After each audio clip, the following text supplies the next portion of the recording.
Welcome to your go-to Detroit Pistons podcast, The Pistons Pulse, co-hosted by me, Bryce and Omari, Motor City Hoops and Detroit Bad Boys, a former D1 Hooper and high school coach, current teacher, husband, and father of 3 amazing kids. And I'm Omari for the second, Pistons beat writer for the Detroit Free Press. And of course, we're always blessed to be joined by our producer, Wes Davenport, putting the outlines together, keeping us in line, keeping editing notes. He makes our lives so much easier. So we really appreciate him. And make sure you're checking out stuff he's doing with Jack Kelly over at DBB on their YouTube channel. Also, make sure you check us out tomorrow if you're listening to this on Tuesday. Wednesday, Omari and I will get up Wednesday morning, Wes as well, and we're going to get out an episode reacting to the draft lottery on Tuesday night. Omari, it's finally here. We can get it over with on Tuesday night, figure out where the Pistons are drafting. I know we're going to talk through a lot of that in this episode, but I don't know about you. I'm ready just to find out where they're going to pick. We can discuss it a little bit and start moving forward. Yeah, it's kind of funny because being, the team with, I guess, the best quote-unquote odds kind of removes a lot of the intrigue, especially in a draft like this. It's one thing if it's like 2018 where you have a few guys who are on number one picks, and this draft is just one guy. So, it makes it hard to talk about it for 6 weeks straight, right? And I'm relieved this will be our last pre-lottery episode, and we can get on to the nitty-gritty of who they'll actually pick starting next week. Yeah, and we will break all that down. We'll talk about what it will mean if they land the number one pick in Victor Wembanyama. What does it mean if they don't? Some if-then, all of that stuff in this episode, some NBA draft talk at the end. I do want to encourage you guys. We are 4 ratings from 200 on Spotify. We're just lagging a little behind on Apple with 163. Help us continue to grow and expand. That's how people find us. I don't know about algorithms and all that stuff, but I know the more ratings, the better ratings we have, the more people can find us. So help us out there. Let's get over 200 on Spotify. Let's get closer to 200 on Apple. Omari, I don't know if this is news, if Pistons Twitter is just making up news. Monty Williams was fired by the Phoenix Suns. And of course, the very first thing that comes up is, does he enter his name and do the Pistons enter his name into this coaching search?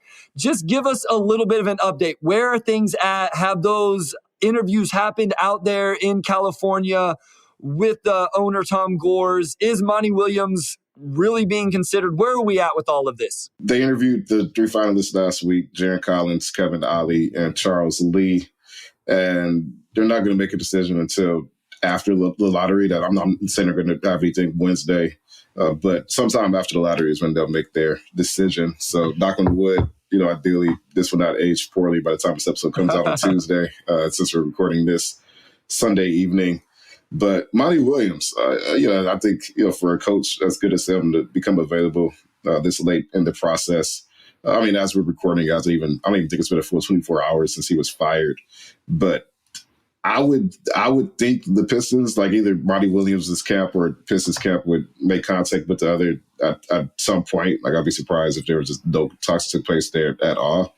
That's not to say that he's going to become the 4th finalist or that they're going to interview him or anything like that. I think there's still a lot to kind of come up as they sort through this coaching search this week. This was like a pretty pivotal week to me as far as where the front office is, as far as making a decision on these candidates, or do they bring more in because they're not quite sure where they are yet. So if it's not one of the 3 finalists, probably the odds increase pretty substantially that Monty Williams gets to the next step. But this isn't me reporting that this is all set in stone or going to happen. It's just, he's a great coach, obviously, and I do think there could be some interest from, both sides at some point. So maybe this time next week, we'll be able to provide a more firm update on that. Yeah, and there's other positions open as well, Omar. I think that's the thing we forget, right? The Raptors position is open. There's probably a chance the 76ers position is open after what happened on Sunday with them going down in, a blowout fashion in Game 7. So there's other things at play here. I have to laugh a little bit that the decision won't be made till after the lottery. I know that's a Pistons thing, but I bet those coaches want to know where that lottery pick is going to land as well. That might encourage those guys to push their name a little further. Maybe even Monty Williams, those guys want to throw their name in the hat. Let's talk about Monty Williams, because one of the biggest things that came from this, Omari, was people went and found an article or a couple articles from 2019 when he got the Suns job and this half-second offense. And essentially what it said was nobody touches the ball for more than half a second without making a decision. So they catch the ball, they shoot it, they pass it, they drive it in half a second. And Pistons fans, understandably so, have fallen in love with this idea. And I think this is really why they like Monty Williams right now. Now, I think it's funny that a lot of the players the Suns have acquired since then didn't necessarily fit that model. But for all intents and purposes, this is the offense he wants to run. I would love to see it. What do you think about that? Like just this free-flowing offense that plays fast, plays with pace, keeps the ball moving. Yeah, it's funny because Durant is like the opposite. He's a guy who's going to hold the ball and poke and prod and figure out what he wants to do. He's more like 5 seconds instead of 0.5. But I think it would bring life to a Pistons offense that I think has I wouldn't say lifeless. I think it has stretches where it could be really, really productive. But it's always struggled, I think, with consistency. And, maybe some people would say just not being very flexible or creative. So offense, 0.5 seconds, the ball constantly moves.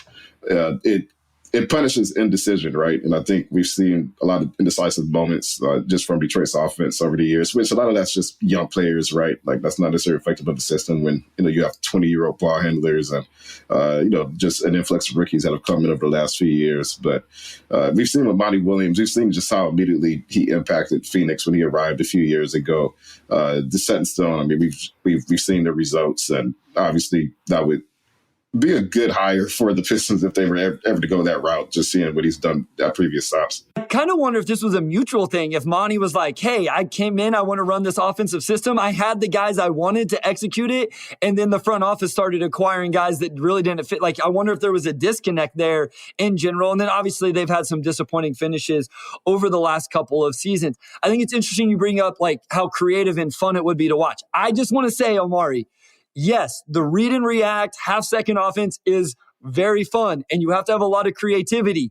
If you don't have the right personnel, Omari, it is very, very ugly because if you have a ball stopper, if you have someone that can't play, James Wiseman, with all due respect, this is why he didn't work in Golden State, Omari. He was the first one that came to my mind.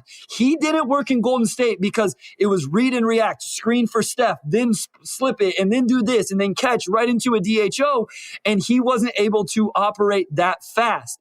And so I just want to say it could be clunky in year one if this ever came to fruition, and you may see guys move that are on the roster or guys acquired that aren't specifically to fit this, because I think your roster construction has to perfectly fit this style of play. And not every player fits that. As you said, KD is more 5 seconds than half second. So I just wanted to point that out. And that would be, especially for a young team anyway, there's probably a learning curve for that type of offense because you really have to be able to lean on just the principles of the offense and trusting your teammates to be where they're supposed to be for that to work. And, with young players, that's not always going to happen. Obviously, that's why when they added Chris Paul, and Chris Paul would help any team, but just having a high-level process who could organize everybody, I think really lifted that team up. So on the other hand, you look at Jalen Duren, and, I think he's maybe down the road, the perfect type of center for that offense. Just even given last year, we saw flashes of him really looking for shooters or just making those types of reads. So it's a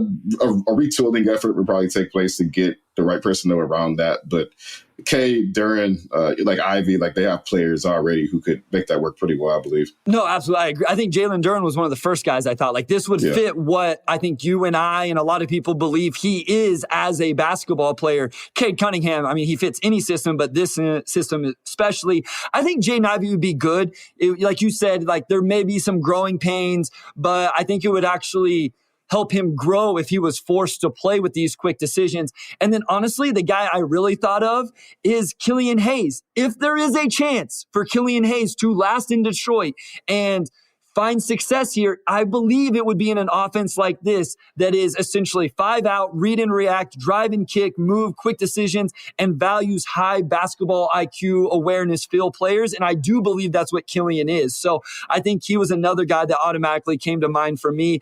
And I'll say this, we can talk about as we go through the draft picks, a lot of the guys at the top of this class would fit into this very well. So let's start there. And I want to start with this question, Omari.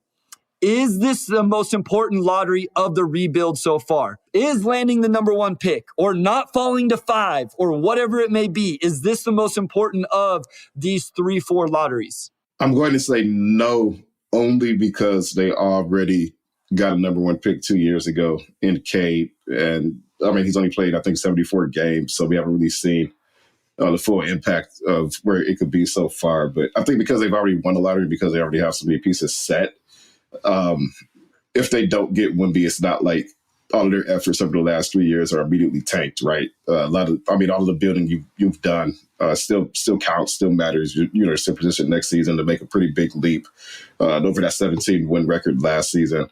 And then along with that, like 2 through 5, I still think it's a pretty good draft, right? Like Scoot could go number 1 in a lot of drafts. I think there's a fall off. I do think there's a fall off after Scoot to an extent. I think Brandon Miller's a perfectly fine number 3 pick, but after that, you kind of have to do some projecting to see guys hitting their ceilings, right? Like I think those 3 guys are a clear tier above, but beyond that, yeah, and you may feel a little bit differently. I know people are listening and they're like, well, it's Wemby. I could not be the most important, but if they don't get Wemby, they're not doomed, right? Like they still have things to look forward to. So I don't know. I'm not quite there yet. No, that's a good point. Like there's still a bunch of caps. There's still an avenue to this team being really good. I think getting the number 1 pick just makes that easier, right? And maybe even speeds it up. But there's still a path. If there's one thing Troy Weaver has done with the salary cap is he has created flexibility and things they can do.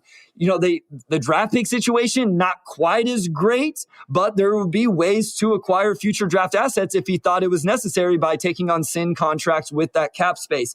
I think the interesting question, what changes the trajectory of the organization more? Was it getting the number 1 pick in the K draft? Or is it now with the guys they have, adding Victor Wembanyama to what they already have? I think that's a really interesting question.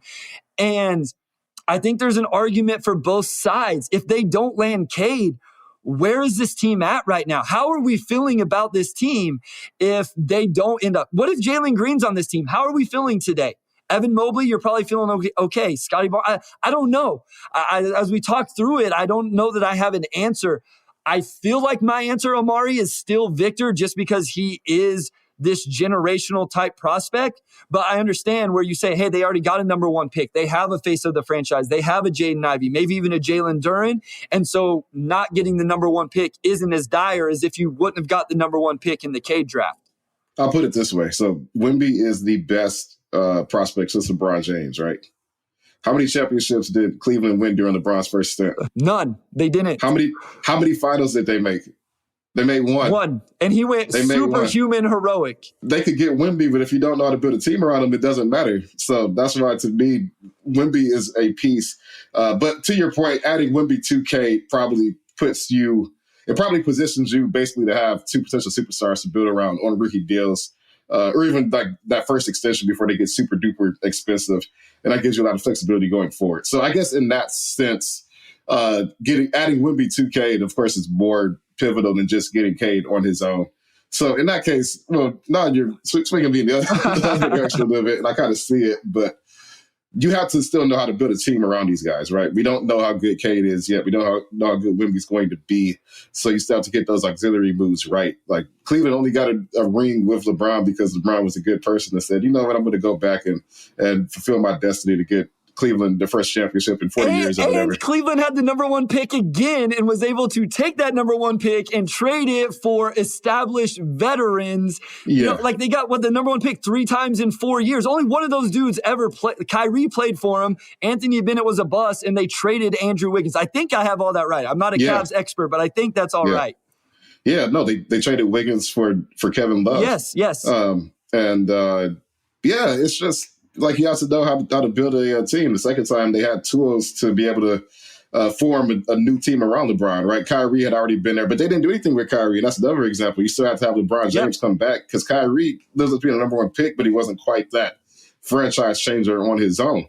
And, we don't know. Like, we don't know what Wemby's going to be. We don't know what K is going to be. So it's hard for me to assume the best case scenario because how many championships has Minnesota won with Karl Anthony Towns, and then they traded for number 1 pick in Andrew Wiggins. They have nothing to show for it. Like, we're like 8-9 years past that. So I don't put a lot of stock into like getting the number 1 pick. I think teams typically, good GMs can figure things out regardless of where they pick. And at the end of the day, the Pistons have to develop these players and get these free agency decisions right. They have to get the coach right. All these other things that kind of factor into it. So I just see Wemby as a potential piece that could change things, but I don't see that as an end-all be-all. So that leads us right into this. And I think I know where your answer would be then. How bad is it if the Pistons fall? So just the numbers, Omari.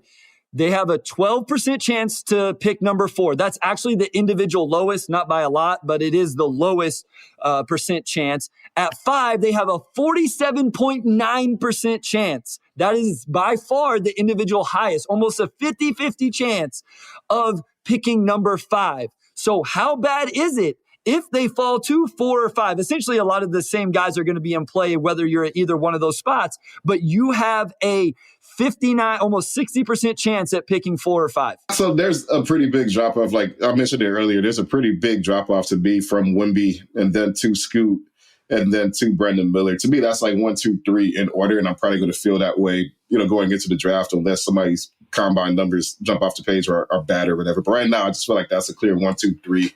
And then after that, there's just a lot of skill development work that has to take place. I think those 3 guys will come in day one and be immediate contributors. I don't know if I feel that way about anybody else. Really, throughout the rest of the lottery. I mean, we've talked about Cam Whitmore. I think it's going to be really good. He's young. He's still raw. He had negative playmaking numbers this past season. Still a lot of red flags with him. Well, not a lot of red flags. There's one red flag, and then just the fact that he's young and has to develop. There's star power red flag with Cam Whitmore. I think, I think there's a really good floor of. I really buy the shot, Omari, because I think the shot looks good. There's numbers that back it up. I think it was his shooting hand that had the injury coming into the season, so that takes into account horrible whole environment and situation there. Defensively, a lot of these guys aren't sure things. I can show you stuff on Wemby where I'm like, hey, he's got to fix this defensively if he really wants to be the player. So I think the floor. But yes, there are red flags with him being a star, Omari, because if you want to be a star, number one option, those type of things, you got to be able to distribute the ball. And as you said, he has a negative assist to turnover ratio right now. That's not great. He could be a one-dimensional star. He could be Kelly Oubre. I don't know. There's a wide range of outcomes for him. I think he's such a good athlete that some things become easier for him, but he's still very much an unknown. Jarris Walker, I have him in that range. To me, I just see a high-level role player. I don't necessarily see him becoming a star unless that shot really, really comes along and that ball handling really, really comes along. I like Taylor Hendricks. I don't know if he's going to be better than a Miles Turner, which is a good player. He's still probably maybe third, fourth, best guy on the championship team. He hasn't really made it that far in the playoffs yet. So I don't know. Beyond that, I do think there's a fall off. And I think if you get 4 or 5, just being able to have your pick of those guys. I didn't even mention the Thompson twins, who are probably have the widest range of outcomes in the entire lottery. You can still feel pretty good just so you could have your pick of those guys. Some of those guys will hit. You just have to know that your player development staff could develop these players to get them to where they need to go, basically. Well, I think what it speaks to is there's still the avenue and the path to acquiring another star if you think the team needs it. So it's okay, quote unquote, it's okay if you just land Cam Whitmore or Amin Thompson or Jarris Walker, whoever it is, because either one, you can think you have your stars in Ivy, Cunningham, and Duren, or you can feel like you have $40 million in cap space and other avenues to go get said star. So I think that's where the Pistons are in a decent position. But that doesn't necessarily mean it's the outcome you want or you wouldn't be disappointed. So I pose this question, Omari. Was the quote-unquote tank this season worth it if they don't land 1, 2, or 3? Yes, because they weren't going to make it that far in the play. Best case scenario, they probably weren't. I mean, I think we had them projected. It finished 14th, 15th in that range for the season started anyway, and then they got hurt. So to me, it's probably just better in the grand scheme that you got the highest odds possible to put yourself in that position. So, no, I don't see it that way. I think if you're going to miss the playoffs, you might as well have the best odds to show for it. Do they have enough star power on the roster right now, Omari? Would you feel comfortable? Let's say neither one of us believe Cam Whitmore has star power. He's a really good 3-and-D role player, fits into the roster. We like it. But do you think they have enough quote-unquote star power ceiling with Ivy, Cunningham, and Duren? Because for me, I'll answer first. I would like to see them add another person with that kind of high upside ceiling. I'm not sold all those guys hit that just yet. I don't think we've seen enough sample. Do you disagree with that? I think between Cade and Ivy, that should give you enough punch to at least be able to make some noise, along with the rest of the depth they've added, right? You bring back Alec Burks, you bring back Bogdanovic, Isaiah Stewart, maybe the 3-ball comes along a little bit more. To me, just from a depth standpoint, and maybe one of Cade or Ivy getting to that next tier next season, that should give you enough to at least, to me, make some noise as far as getting into the playing game. Now, if you add another piece to that, then now you're in perfect shape, to make that next step. But most teams really only have two guys who are like really studs, right? Maybe three, but for a lot of teams, it's just two, and you have a lot of high-level role players. So they'll need Jalen Duren to be a top 5 center. I think lower outcome for him, where he's maybe in that 7 to 8 range, really good passer, defender, rim runner, all that stuff. To me, that's enough to get you over the hump if you have enough depth. So I don't necessarily see this as a make or break. I think you can take a swing on the Cam Whitmore, and if it takes them 3-4 years to pop, you should have enough in that span. You could make a trade for another guy. They have enough resources now, I think, to still be competitive. All right, one final thing before we go to break. Let's go back to Victor Wembanyama, and we're going to start with Victor after the break as well. But how game-changing would this be for the organization, the city? I mean, I'm thinking about what it would mean for the city, Omari. There's a lot of Detroit Lions positivity right now. Like, they're on the upward swing. Me and you are going to have some back and forth here in a few months whenever the NFL opens their season with your Detroit Lions versus my Kansas City Chiefs on Thursday night. I'm turning Twitter off for that whole week before and after. But all seriousness, the Lions are an upward swing. And if you landed Victor Wembanyama, like truly generational with this star power, I feel like that would be so impactful to the city of Detroit, even more than Scoot or Brandon Miller, even if you're as excited about them as players. Like, just the name, I just feel like it'd be sensational. It would be pretty crazy. I think the Pistons would certainly leap into that number 2 spot as far as just fan interest. I mean, the Lions are the Lions, and it feels NFL. Maybe the Pistons get parity with them. But bringing Wemby in, it would be insane. And then I just like the French connection, too. Like, he's the greatest French prospect ever. I mean, one of the greatest NBA prospects ever, obviously. French, of course, goes with that.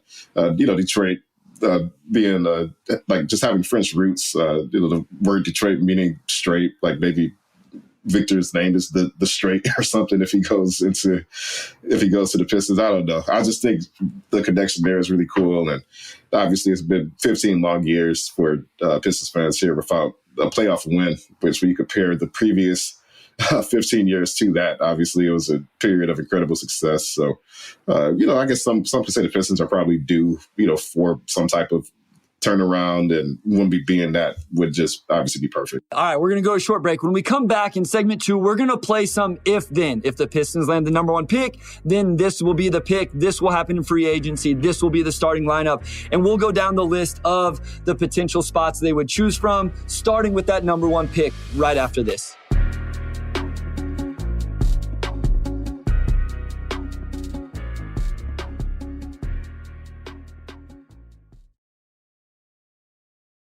All right, we're back with segment 2, and we're just going to go through run through some scenarios and what the Pistons will do or could do this offseason, depending on where that pick falls on Tuesday.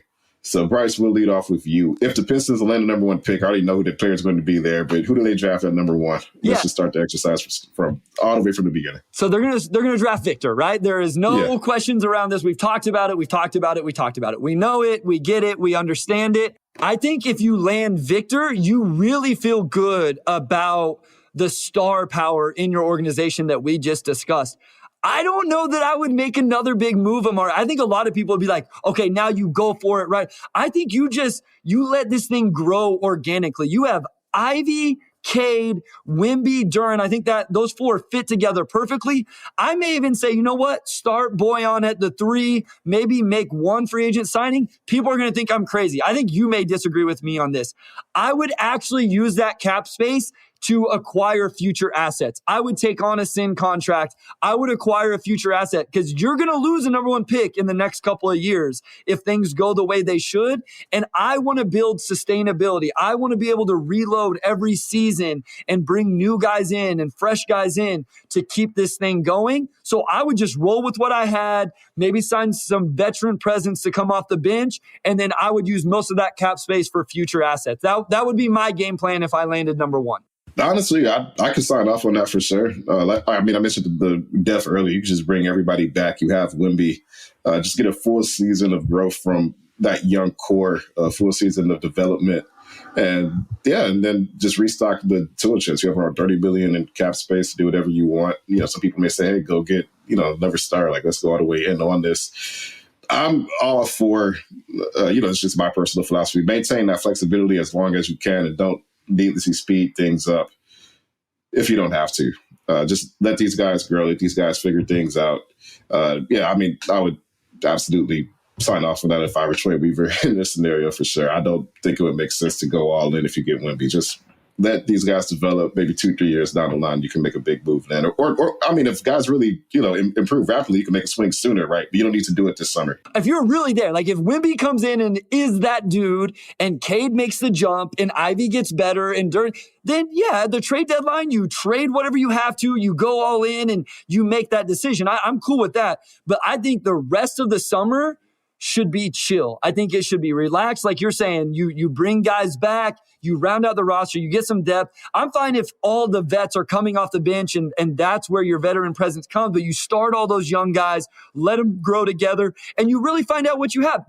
You said it earlier, Amari. Do we really know who Cade Cunningham is? We think we do, but we haven't even got a full 82 games out of Cade. Obviously, they haven't got 82 out of Ivy. Duren is still super young.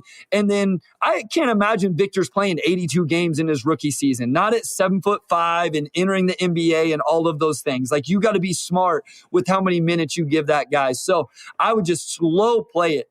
You got everything you want. You'd have a new coach. All this could grow together. Slow play it. Don't rush things. Don't make any rash decisions. That would be where I land, Amari. We are in lockstep there. Let's move on to the second pick then. If they fell to number 2, we're going to start diverging here as these get deeper in, I think. Yep.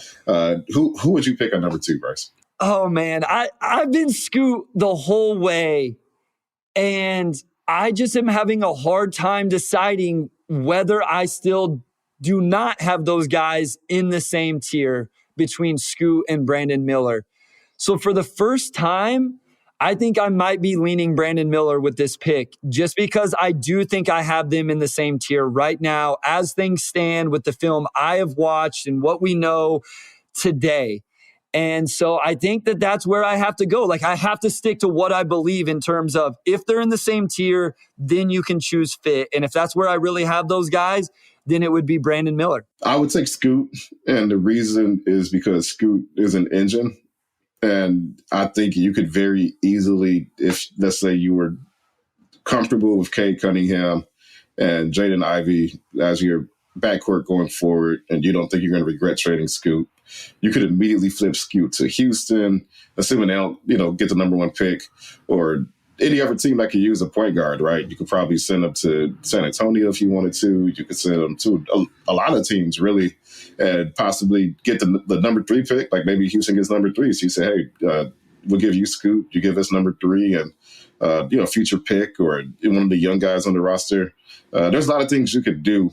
And worst comes to worst, you just go into next season with 2 extremely athletic point guards and then a free to number 1 pick who could do pretty much everything. And you could always figure out a trade down the road. So maybe that's a more uncomfortable path, taking Scoot and then bring him into the season with the expectation that you're probably going to have to trade one of those 3 at some point. Like, I don't know if that creates a weird locker room or what goes with that. But to me, I just think Scoot I just think he has a higher ceiling than Brandon Miller. Like, he's younger, just his athleticism, the way he gets downhill, his body control, ball control. Like, it's just, to me, it's all top tier. I don't think people compare him to Ja. I don't think he jumps like Ja at all. But nobody jumps like Ja.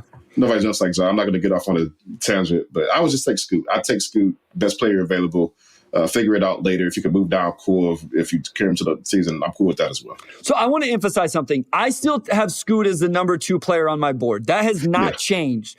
What has changed, and this is why I think tiers are important to do, is right now, today, as we record this, and it could change by Monday morning and Tuesday afternoon when somebody tweets at me, that I have Brandon Miller in the same tier as Scoot Henderson. Victor's in his own tier, then it's those 2 guys, and I have about 5 or 6 guys in the tier below them. So I just want to emphasize that. I do think Scoot is the better player and the better prospect. I just have Miller close enough now that you could start to work the fit stuff in. And I will say, I have talked myself into, along with I think Wes, that the Scoot offensive fit actually is okay. It really comes down to defensive stuff and working around that. But let's stay with this just a little bit, because I like what you said. One thing I've always pushed back is if you're at number 2, why not trade it? If you don't want Scoot, then trade the pick. Here's my question to you, Omari. Would you trade Scoot and fall back to number 4, or would you only trade Scoot if it was going to number 3? So let's say San Antonio's at 4 and they want Scoot. Would you trade 2 back to 4? And then obviously you'd want some other assets that go with it. I could be talked into it for the right asset package. It's tough because Brandon Miller is, I think he's really, really good. I think we're at the stage with him where people are, there's always a prospect every single year who's like a no-brainer all year until like the 11th hour. Then it's like, oh, well, they have all these flaws. And we're talking about Brandon Miller's lack of ball handling or penetration or this and that. And it's like you draft him because he's 6'9". He's an elite shooter. Pretty much any type of three you need from him, he can provide. He's got really good defensive upside. And anything you get from him being able to break down defenses, to me, is gravy. But he has a very high floor just as a 3-and-D prospect, and you wouldn't even have to think about it. To me, that's pretty valuable. And that's tough to give up when you kind of get beyond that into the unknown. I mean, I'm not super high on the Thompson twins. I know some people would leap at the chance to draft Amen or Asar or who. I'm not quite there with them. For me, it'd probably be Cam Whitmore at 4, and to go from Brandon Miller to Cam Whitmore, where I'm essentially trading off the first 2 years for maybe making it up on the back end. I would probably need at least another first-round pick in equivalent value. And couldn't be like the 28th pick. It'd have to be like at least 20 or an equivalent player you could get in that range or something along that. I would need a lot more. I could be talked into it, but it would have to be a pretty substantial package. No, I'm with you there. I agree with that, or maybe a future asset, something like that. I want to say this about Brandon Miller. Brandon Miller was really good in the mid-range too. I know we've talked about this. Coming out of high school, that was literally what he was known for. And then he played in a system that was very analytical, which I'm behind in support, but was threes and get to the rim. And I know people are going to question. It was weird. All of a sudden, the narrative has changed, Omari, to now we're nitpicking Brandon Miller, and it's all fun. I want to bring up another example of why none of us know or have this right. 2 people I respect very, very highly, Omari. One is in NBA draft media, one of the top 5 names. Another is a guy who works for an NBA agency as a scout and is very smart, knows his stuff. I've heard both of them talk on an NBA player's defense with literally exact opposite opinions of his rookie season on the defensive end on a particular skill. So my point is, very, very smart people can see the game in very different ways and have very different opinions. So again, let's be respectful and mindful of everybody's thoughts, whether it's Miller, Scoot, whatever. It's all a lot of fun. Me and you enjoy it. Me and Wes enjoy it. We get it. But let's not like crush people if they want to take Brandon Miller or Scoot or whatever it is. At the end of the day, it's a whole lot of fun. It's always debatable, and people value different skill sets differently too. Yes. To me, it's like, okay, so Brandon Miller 6'9", can shoot, defend. We saw some flashes of passing. We saw some flashes of being able to break down defenders. He can improve his handle. These are improvable skills. To me, it's just like this is a no-brainer number 3 because I'm not gonna have any regrets, right? I know what I'm getting from him. Other people may say, well, if that's all you're getting, you may be able to sign a free agent who could do those things. You don't need to use a number 3 pick on that, which is also fair. I mean, I'm not saying that that's the wrong way to go about things. I just value that pretty well because you could easily get a player at number 3 who doesn't do anything for you. So if I'm getting a player that I know is going to be good and he's on a cost-controlled contract, Brandon Miller, whenever he makes that first year, I think his actual play could very much exceed his contract right off of the bat. And to me, that's really valuable. But it's all debatable. Like, again, for me, the gap between Scoot and Brandon Miller is enough to where I think Scoot could be a number 2 on a championship team. And I don't know if I feel that way about Brandon Miller. I think he's probably more of a number 3. And to me, that's just really what it comes down to is just ceilings. I'm going to go for ceiling when I'm a 17-win team like the Pistons are. So. No, that's fair, right? And I would, again, concede that Scoot Henderson has the higher ceiling between the two of them. And, again, is the better prospect. Let me ask you this, because I think in either scenario, drafting either one of them, you have your 1 through 3, right? Whether it's Cade, Ivy, and Miller or Cade, Ivy, and Scoot. So I assume you're starting Jalen Duren at the 5. Omari, who would you start at the 4 in this scenario? Is it somebody on the roster, or would you go out and grab a free agent? So some potential free agents: Draymond Green, Jeremy Grant, Harrison Barnes, Kuzma, Hachimura, PJ Washington, Grant Williams. There's guys like that out on the market. So as we start to transition into this bigger picture of the offseason, would it be a said free agent, or do you think the starting 4-man was already on the roster in either one of these scenarios? I mean, you could play Bogey at the 4. He's not a great 4. He's better as a 3. The only free agent I like for the team is Jeremy Grant, and that's probably just because I watched a lot of his basketball games and being a former Piston, so I'm familiar with what he brings. And just the rest of the class just isn't that inspiring to me. So if he can get Jeremy Grant, then do that. Otherwise, I'm cool with sticking with Isaiah Stewart at the 4, honestly. If he improves as a shooter, let him improve his recognition on defense. Maybe you could go out and get Grant Williams or somebody, but this isn't the class to me that's tempting me to spend big. If it's getting too pricey, if I'm looking at giving a guy like I don't know. It's just a lot of guys where once you get past that 20 million range, I'm like, I don't know. The only one I'd be comfortable giving anything close to between 25 and 30 is Jeremy Grant. I think beyond that, it just depends on what the numbers are, but I'm perfectly cool with just saying, hey, Isaiah, year 2, full-time 4, go out there and do your best. And, we can live with the results because he's already shown the ability to do those things, at least in spurts, right? He's also improved the 3, improved defensively, but I think he can get there. So I'd probably just be pretty conservative this summer. All right, let's go to pick number 4. We talked about this earlier. All these different names. Pistons fall to 4. Let's just say nothing crazy happens. I actually listened to a mock the other day where Amin Thompson jumped into number 3 and Miller would still be available at 4. But let's say Miller, Scoot, Wemby are off the board. Pistons land the number 4 pick. Omari, who are you drafting? Cam Whitmore. To me, he is... I guess I'll call him the Patrick Williams of this draft, but I actually think in some ways he's probably a better prospect. I think he's a much better ball handler than Patrick Williams was coming into the draft a few years ago. And I just like his upside. The passing, I think he averaged less than an assist, 0.7 assists, more than a turnover a game. That's worrying. But it's okay, this guy's a natural 3/4 hybrid. I could put him next to Cade, Ivy, Duren, whoever we have at the 4. We can space the floor out. He'll have open lanes to cut, get to the rim. He's a really great cutter. And you could just minimize the decision-making for him to where if he is passing the ball, ideally it's just a simple drive and kick or drive and dump off or whatever, and he's not having to process too much. So I just think the Pistons are in a great position to take a guy like him and allow him to kind of fill his game out, with the hope that he would eventually boom in a few years. But even if he's just a high-level role player, like an Aaron Gordon type, I still think that's a really good outcome. So to me, Cam Whitmore is a very easy pick to make up for. I've said this. He's really grown on me. I'm talked about it earlier in the episode. I've talked about it on previous episodes. Shout out Wes. He's the one that kept nagging me about it. He's taking his victory lap right now behind the scenes. But Omari, I've talked myself into being happy with at least 5 guys in this draft. Obviously the 3 we've talked about. Cam is the 4th. Amin Thompson is actually the 5th. And that's no shade at Taylor Hendricks or Jarris Walker, some of the other guys we've discussed. I would not be as excited. I will say, we talked all this stuff about Monty Williams and the 0.5.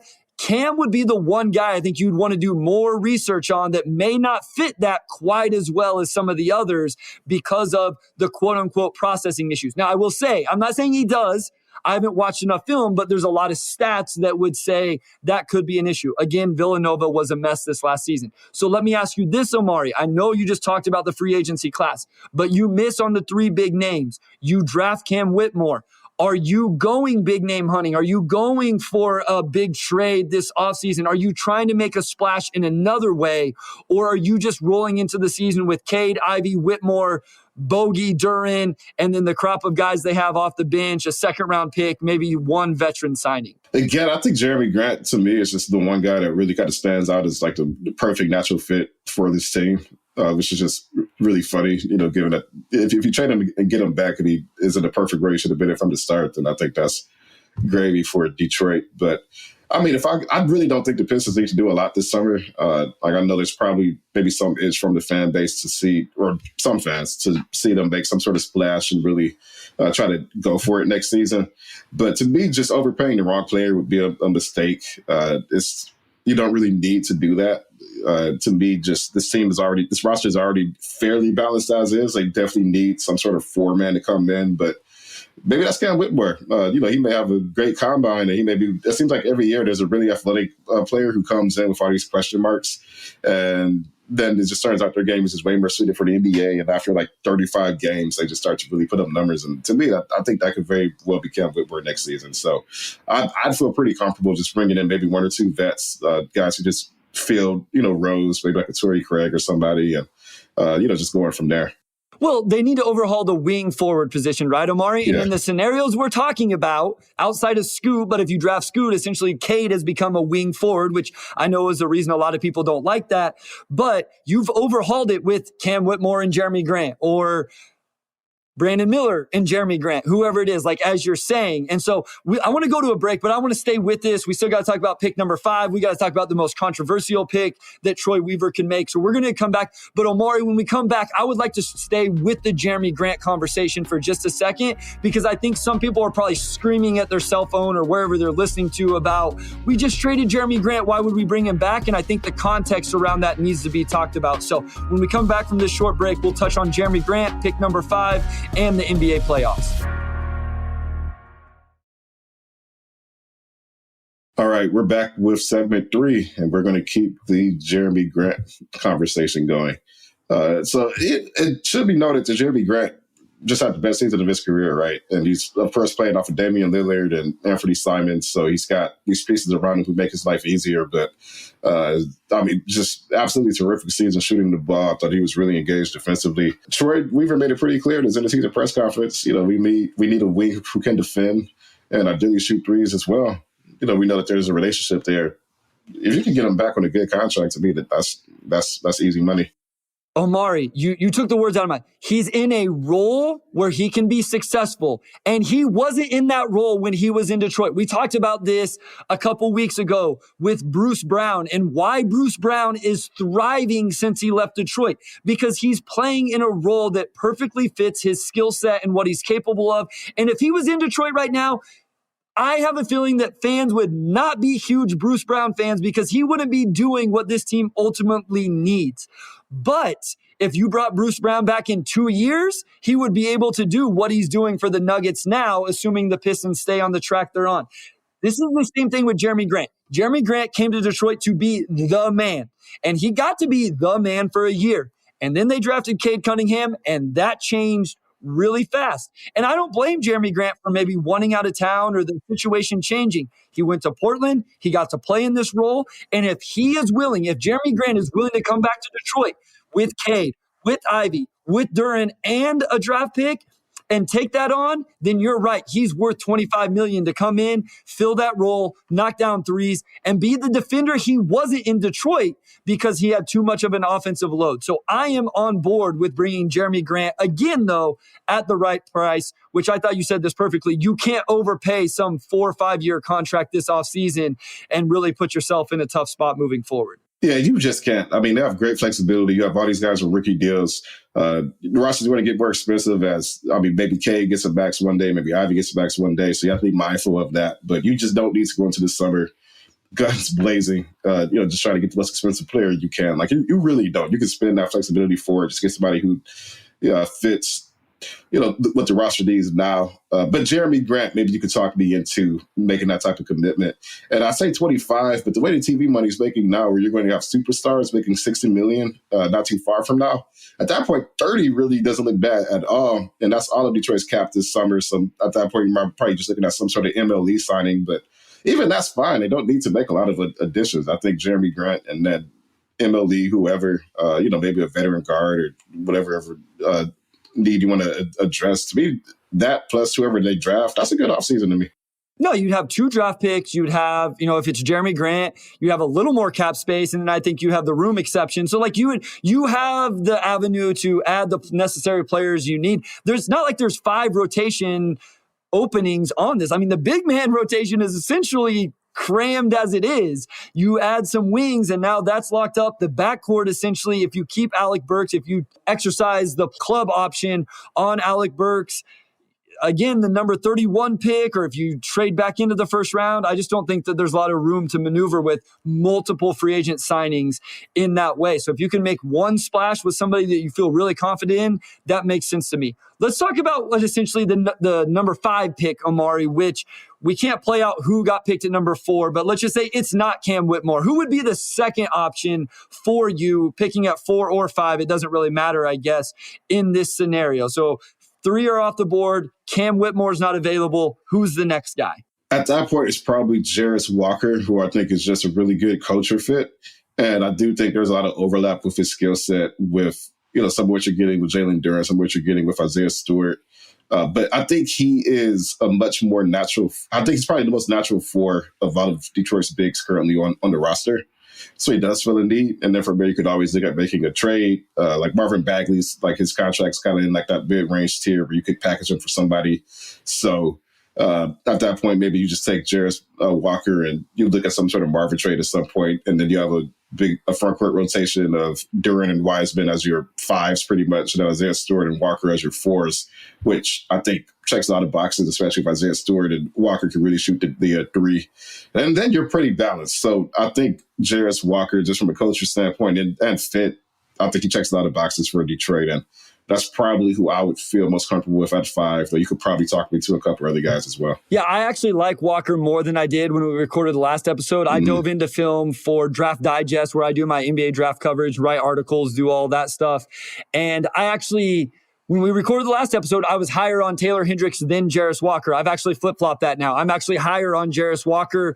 I like what he does, just his all-around game. I will say, in this scenario, this is the one draft pick where I feel like the Pistons would feel a little more pressure, a little more pressure to go do something on the wing, because now you haven't really addressed that at all with Walker. And so whether it's another draft pick, whether it's spending a little bit in free agency, something that comes available, I don't see Jarris Walker as a wing. That's one thing I will push back on, is I don't think he's a wing.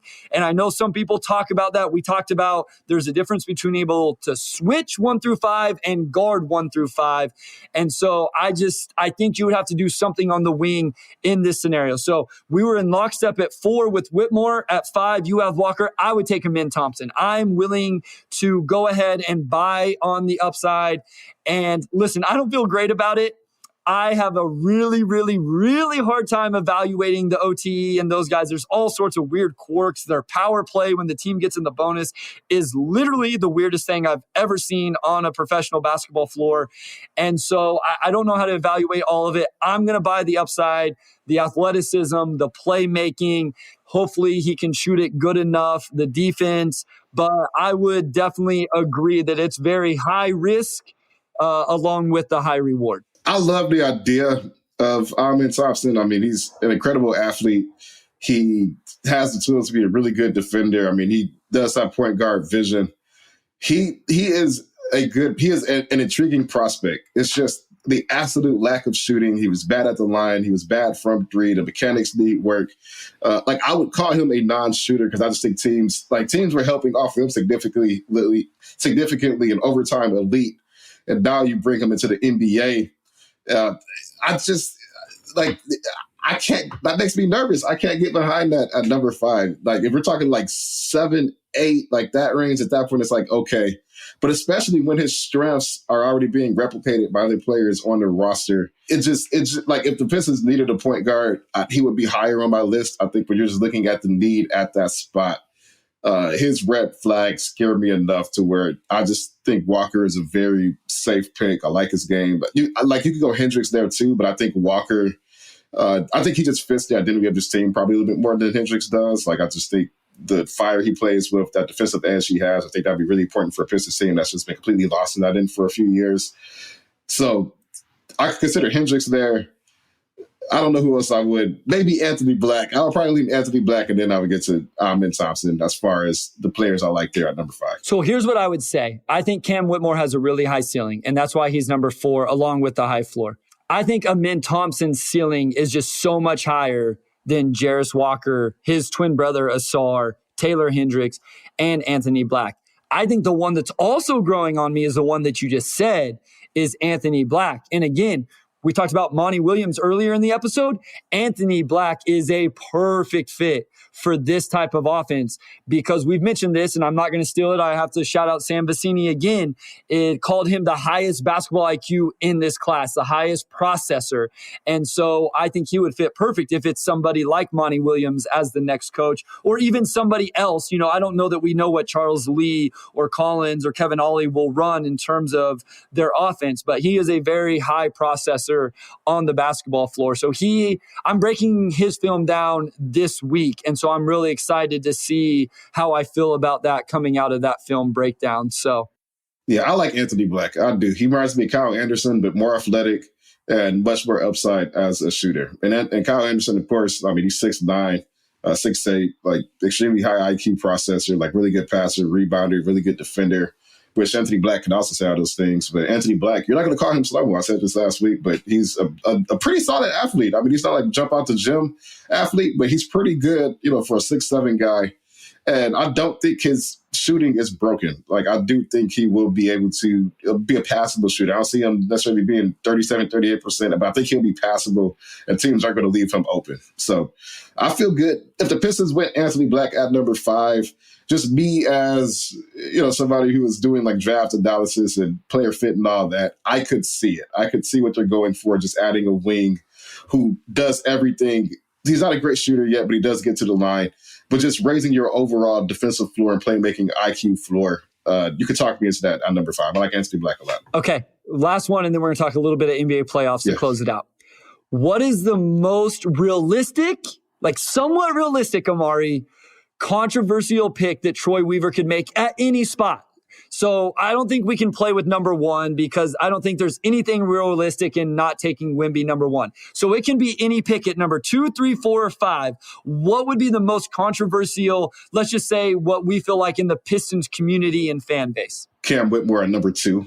Okay. And, you know, I'm not saying Cam Whitmore is that high on their board. I am saying I think his combine numbers are going to be crazy, and I could just see him working his way into a higher conversation. So maybe a team gets enticed by just the overall athletic package and they buy into the shooting. You mentioned he had the injury on the shooting hand, but he still shot like 35%, which is fine. I do think he'll be a pretty good shooter in the NBA. Pistons get the number 2 pick, and there's all these debates about Scoot and Brendan Miller, and then they just go for the ultimate upside swing with Cam Whitmore. So that would probably be the most shocking pick. We're on the same page. It's at number 2, but I was going to say Amin Thompson at number 2. Okay. So we're on the same page here. And I will say, what's interesting, again, I know I always reference Vecini, but he's the draft guy I listen to the most. He had all these guys, I believe, in the same tier recently of Amin, Whitmore, Miller, and Scoot.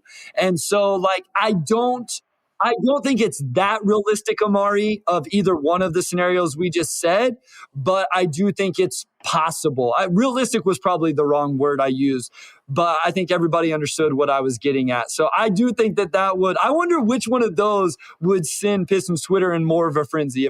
I think Cam Whitmore at number 2 would actually send Pistons Twitter in more of a frenzy. Wes agrees. I just think because Amin at least has an upside, I think you would see more support than what Cam Whitmore would get. So that was good. I actually think Amin would be the more controversial one because I don't know that many people who think Cam Whitmore will be a bust. There are people who think Amin just is not an NBA player. You know what's going to be really controversial is if they hire Kevin Ollie and then they took Amin at number 2. Or Asor at number 3 or something like that. Because then it's going to be, oh, well, they only hired Kevin Ollie or they only drafted one of the twins. That's the situation I think is going to make a lot of the fan base uneasy, is if you end up with Kevin Ollie as a coach, and I'm not saying this is wrong, but if you end up with Kevin Ollie as a coach and one of the Thompson twins, you're going to have a lot of skeptics, Omari. Yeah, that would be a swing. Yeah, I think people will be skeptical for sure. All right, let's talk a little bit of playoffs. We just watched a little bit, sort of. I know you watched the third quarter. I was working on a really cool article, guys. I'll plug it whenever it's ready to come out. But I got an opportunity to do some really cool Draft Digest, and I'm really excited for everybody to read. So I've been working on that all day. You saw the third quarter. Jason Tatum changed the narrative. I mean, what has it been the last 5 quarters? It was game 6, right? They were about to lose in 6, and he was like 1 of 14. Then he drops double digits in the fourth, The Celtics win. Then he drops 50 in game 7. Jason Tatum turned the series on its head, turned the narrative on his head.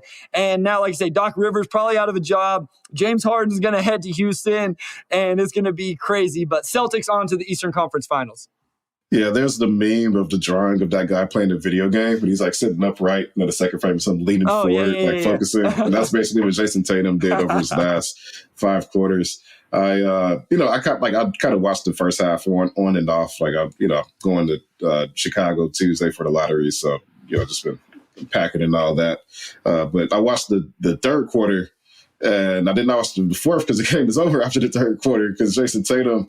I don't even know how many points he scored. It was just a barrage of threes, and he just couldn't miss. I don't know why they weren't beating him at the 3-point line after he came off of the screen. He was just stepping into 3 after 3, and it was just insane. And Boston as a whole, I mean, his shooting was infectious, and then other guys started hitting threes, and that was probably the most Golden State third quarter I've seen from like a non-Golden State team, with Tatum basically being either Steph or Clay in that scenario. Maybe Clay, just the nature of the threes he was taking, but it was just insane. Like, it was an insane quarter. It was funny. I was talking to people over the weekend, just talking hoops, and I was like, I feel like the West is going to win the championship this year because I just haven't seen the killer instinct from Boston or from Philly. And then, Miami, like, they played phenomenally, but just from a depth standpoint, it's tough to see them going too much further. But Tatum has the killer instinct. Boston has that killer instinct now. So, I think that's pretty fun. Like, I don't know. Like, maybe Boston could get it this year. They were in the finals last year. If Tatum's going to do that, then I think it's anyone. Like, it could easily be them or anyone else at this point. It is going to be interesting. Even listening to, like, Keith Smith, who's a friend of the podcast. We'll have him on in a couple weeks. I listened to his the front office show, and they talk about the Celtics a lot, obviously. He talks about, like, they don't have the killer instinct. They let teams play with, stay with them. They shouldn't. Like, you just wonder if they've been waiting for this moment. And now that they're back in the Eastern Conference Final, like, you got to imagine that they feel this moment and they're not going to play down to, they're the better team, Omari. They're the better team. The Heat have done this. This is incredibly impressive. And they've done it without Tyler Hero. They should handle the Miami Heat. And shout out Coach Spo, Jimmy Butler, all of the Miami Heat for what they've done. I want to go over to the Western Conference, though, because Wes put something in the outline that I literally do not know what he's talking about. And I can't say what I typed into the doc, but... What is the corgi? Who is the corgi? I don't know what he's talking about. Can you help me? Yeah, there's a TikTok of a corgi. The corgi standing at the top of the stairs, and the guy is tossing. It's like a basketball, but it's not. It's like a balloon basketball kind of to the corgi, and he has these rims, these wide nets at the bottom of the stairs, and like, for example. For the Lakers Golden State series, he just did a video where he tossed the ball 7 times.